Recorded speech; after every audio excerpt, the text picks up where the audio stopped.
ரூபா நோட்டு தான் பணம் அப்படின்னு நம்ம நினச்சிட்டு இருக்கோம். பட் ரூபா நோட்டுன்றது ஆக்சுவலாக வந்து பணம் கிடையாது. ரூபா நோட் அப்படின்றது வெறும் கரன்சி. பணத்துக்கும் கரன்சிக்குமே ஆக்சுவலாக வந்து நிறைய வித்தியாசங்கள் இருக்கு. அது நிறைய பேர் காமனாக பேச மாட்டாங்க. இந்த ரூபா நோட்டுக்கும் கரன்சிக்கும் இருக்கிற பெரிய வித்தியாசமே எப்போ பிறந்தது அப்படின்னு பார்த்தீங்கன்னா, ஃப்ராங்க்லின் ரூஸ்வெல்ட் கேள்விப்பட்டிருக்கீங்களா? ஃப்ராங்க்லின் ரூஸ்வெல்ட் வந்து ஆக்சுவலாக ஃபர்ஸ்ட் டைம் வந்து கோல்டு பெக்டு கரன்சி அப்படின்னு சொல்லுவாங்க. கோல்டு பெக்டு கரன்சி அப்படின்னா என்னன்னா, முதல்லலாம் ரூபா நோட்டு அச்சடிக்கும் போது உங்களுடைய ரூபா நோட்டுக்கு ஆக்சுவலாக நீங்கள் பேங்க்ல போய் பார்த்தீங்கன்னா அந்த ரூபா நோட் ஆக்சுவலாக will be set this is a cheque that can be climbed அப்படின்னு இருக்கும்.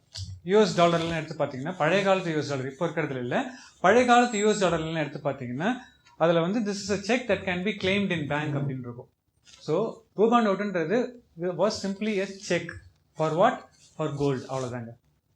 ஸோ அந்த கோல்டுக்கு இருந்த வேல்யூவை பொறுத்து தான் நம்மளுடைய ரூபா நோட்டுக்கு வேல்யூ அப்படின்ற ஒரு விஷயம் இருந்தது. இதெல்லாம் நம்ம எதுக்கு பேசுகிறோம் அப்படின்றத உங்களுக்கு கொஞ்சம் யோசிக்கலாம். பட் என்னன்னா, இப்போ கொஞ்ச நேரத்தில் வந்து இது எந்த அளவுக்கு இன்னைக்கு கான்டெக்ட்ல முக்கியம் அப்படின்றது உங்களுக்கு தெரிய வரும். Right? So gold pegged currency அப்படின்றது ஃப்ராங்க்லின் ரூஸ்வெல்ட் மாற்றினாரு.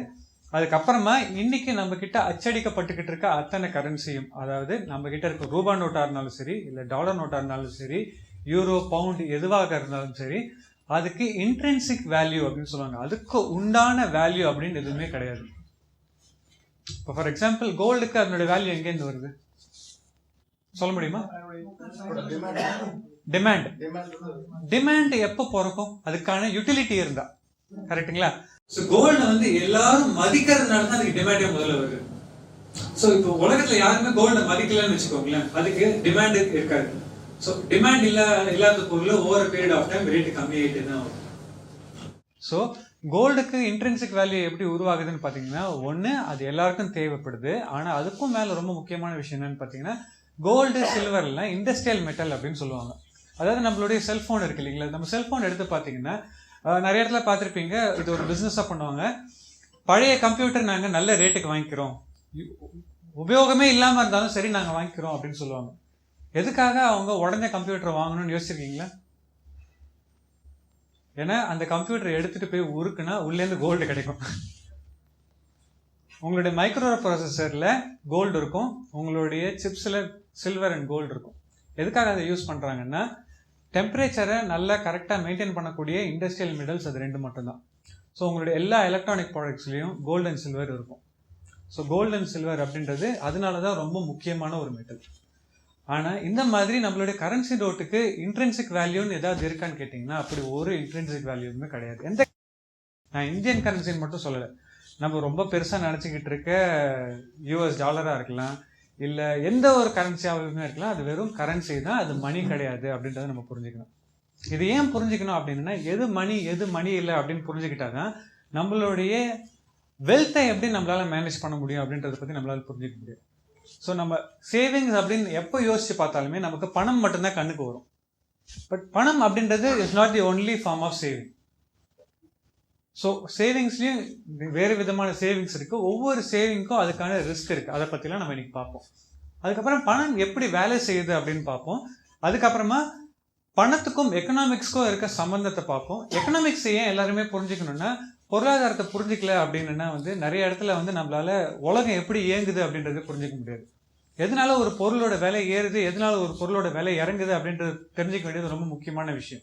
அப்போதான் நம்ம நிறைய இடத்துல சேவிங்ஸ்ன்றது எப்படி நடக்கும்னு பார்த்தீங்கன்னா, நமக்கு ஒரு பொருள் விலை ஏறப்போகுதுன்னு தெரிஞ்சிருச்சுன்னு வச்சுக்கோங்களேன், அந்த பொருளை நம்ம முன்னாடியே வாங்கி வைக்கிறது மூலமா அதுலேருந்து வந்து நமக்கு ஒரு பெரிய ப்ராஃபிட் கிடைக்க போகுதுன்னு வச்சுக்கோங்களேன். அந்த பொருள் விலை ஏறப்போகுதுன்னு நமக்கு தெரியுற இன்ஃபர்மேஷன் தான் நமக்கு கிடைக்கிற பெரிய வெல்த்.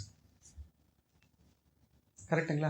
யோசிச்சு பாருங்க, நாளைக்கு கோல்டு 300 ரூபாய் ஏறப்போகுது, 300 ரூபாய் வேணாம் 50 ரூபாய் ஏறப்போகுது அப்படின்ற இன்ஃபர்மேஷன் உங்களுக்கு முன்னாடி ஒரு 10 நிமிஷத்துக்கு முன்னாடி கிடைச்சாலும் தட் இஸ் இன்வேல்யூபிள். ஏன்னா 100% இது விலை ஏறப்போகுது, இப்போ வாங்கினா அது அப்புறமா விற்றுக்கலாம் அப்படின்றது. So most of the times நமக்கு ஃபினான்ஷியல் மார்க்கெட்ஸை பற்றின நாலேஜும் எக்கனாமிக்ஸை பற்றின நாலேஜும் தான் நம்மளோட மணி மேனேஜ்மெண்ட்டில் பெருமளவில் ஹெல்ப் பண்ணும். பிளைண்டாக வந்து சேவ் பண்ணுறதுல வந்து எந்த விதமான யூஸும் கிடையாது. ரைட்? ஸோ இதை நம்ம புரிஞ்சுக்கணும். அடுத்தது நமக்கும் பணத்துக்குமான ரிலேஷன்ஷிப்பை பற்றி நம்ம புரிஞ்சுக்க ஆரம்பிக்கணும். நமக்குள்ளே இருக்க பிஹேவியர்ஸு, நம்ம எப்படிலாம் செலவு பண்ணுறோம், நம்ம செலவு பண்ணுறது கரெக்டாக பண்ணுறோமா இல்லையா, நம்மளுடைய பிஹேவியரில் ஏதாவது மாடிஃபிகேஷன் நம்ம எடுத்துகிட்டு வரணுமா, எது கரெக்ட் டைப் ஆஃப் பிஹேவியர், எது வந்து நாட் ஸோ ஐடியல் அப்படின்ற மாதிரியான விஷயங்களை பார்ப்போம். அப்புறமா பர்சனல் ஃபினான்ஸில் என்ன பார்ப்போம் அப்படின்னா வந்து ஒரு சேவிங்ஸ் அப்படின்றது எப்படி பண்ணலாம், அக்கௌண்ட்ஸை மேனேஜ் பண்ணுறது ஏன் அவசியம், அக்கௌண்ட்ஸை சிம்பிளாக எப்படி எல்லாருமே புரிஞ்சிக்க முடியும் அப்படின்ற விஷயங்களை பார்ப்போம். ஏன்னா என்னை பொறுத்த வரைக்கும் அக்கௌண்ட்ஸை புரிஞ்சிக்கல அப்படின்னா சேவிங்ஸ் அப்படின்றது ப்ரொலாங்டு பீரியட் ஆஃப் டைம் சக்ஸஸ்ஃபுல்லாக பண்ண முடியாதுங்க. தினம் கணக்கு எழுதாதவங்களால கண்டிப்பாக வந்து ஓவர் பீரியட் ஆஃப் டைம் அவங்களுடைய பணத்தை காப்பாற்றிக்க முடியாது. ரொம்ப சிம்பிள். உங்கள் பாக்கெட்டில் எவ்வளோ பணம் வச்சுருந்தீங்கன்னு தெரியலன்னா அது உங்கள் குழந்தைங்க எடுத்தாங்களா, பக்கத்து வீட்டுக்காரங்க எடுத்தாங்களா, வீட்டுக்குள்ளே யாராவது நுழைஞ்சவங்க எடுத்தாங்களான்றது கூட உங்களுக்கு தெரியாது. உங்கள் பாக்கெட்டில் எவ்வளோ பணம் இருக்குது, உங்கள் பீரோவில் எவ்வளோ பணம் இருக்குது, உங்கள் ட்ராயரில் எவ்வளோ பணம் இருக்குது அப்படின்ற எல்லா இன்ஃபர்மேஷனும் நீங்கள் எழுதி வச்சுருக்கீங்க. எழுதி வச்சிருக்கிறது ஏன் அவசியம்னு கேட்டிங்கன்னா, எழுதி வச்சுருந்தா தான் உங்களால் வந்து அது ஈஸியாக ஐடென்டிஃபை பண்ண முடியும். ஸோ அக்கௌண்ட்ஸ் அப்படின்றத எப்படி சிம்பிளிஃபைடாக மெயின்டைன் பண்ணலாம் அப்படின்றத பற்றி பார்ப்போம். ரைட். இன்னைக்கு பிரச்சனை என்னன்னு பார்த்தீங்கன்னா வந்து நிறைய எனக்கு கஷ்டம் கொடுக்கக்கூடிய விஷயம், அக்கௌண்ட்ஸ் சப்ஜெக்டாக படிச்சுட்டு அதே ஃபீல்டில் வேலை செய்கிறவங்க கூட நிறைய பேர் வந்து அக்கௌண்ட்ஸ் மெயின்டைன் பண்ணுறது இல்லை. பிகாம் முடிச்சிருப்பாங்க, அவங்க தினம் ஆஃபீஸில் போயிட்டு அந்த வேலையை தான் செஞ்சுக்கிட்டு இருப்பாங்க. பட் அப்படி செஞ்சுக்கிட்டு இருந்தாலும் அவங்களும் வந்து அக்கௌண்ட்ஸ் மெயின்டைன் பண்ணுறது இல்லை. அதனால தான் அவங்களும் டெட்டுக்குள்ளே போகிறாங்க. இன்னைக்கு நம்ம என்னெல்லாம் பார்க்க போகிறது இல்லைன்னா, இந்த ஃபினான்ஷியல் மார்க்கெட்ஸ் பற்றி அனலைஸ் பண்ணுறதை பற்றி நம்ம பார்க்க மாட்டோம். ஸ்டாக்ஸு, பாண்ட்ஸு இந்த மாதிரியான விஷயத்தை பற்றி நம்ம பார்க்க மாட்டோம். இன்வெஸ்ட்மெண்ட் ஆப்ஷன்ஸ் பற்றின விஷயம்லாம் சொல்ல மாட்டேன். இன்வெஸ்ட்மெண்ட்னா என்ன அப்படின்றத பற்றி பேசுவோம். வெவ்வேறு விதமான இன்வெஸ்ட்மெண்ட்ஸ் என்னென்ன இருக்குன்னு பற்றி பேசுவோம். பட் இதில் இன்வெஸ்ட் பண்ணலாமா, அதில் இன்வெஸ்ட் பண்ணலாமான்ற மாதிரியான டிஸ்கஷன்ஸை அவாய்ட் பண்ண ட்ரை பண்ணலாம். அதுக்கப்புறமா டாக்ஸேஷன் அப்படின்றதுக்குள்ளெல்லாம் டெப்த்தாக போக மாட்டோம். டாக்ஸ்னா என்னன்றதை பற்றி ஓவர்வியூ பார்ப்போம். எந்த டாக்ஸ்லேருந்து எப்படி வெளியில் வருது அந்த மாதிரியான இன்ட்ரிகேட் டீட்டெயில்ஸ் எல்லாம் நம்ம பார்க்க மாட்டோம். இன்சூரன்ஸ் பற்றி பார்க்க மாட்டோம். Anything which tells you what to do with money, நீங்கள் இந்த பணத்தை வச்சு என்ன செய்யணுன்றதை பற்றிலாம் நம்ம பார்க்கவே மாட்டோம். பணம்னா என்ன, பணத்துக்கும் நமக்கும் இருக்க சம்பந்தம் என்ன, நம்ம கிட்ட வர பணத்தை நம்ம எப்படி காப்பாற்றிக்கிறது அப்படின்றத பற்றி தான் நம்ம இன்னைக்கு பார்க்க போகிறோம்.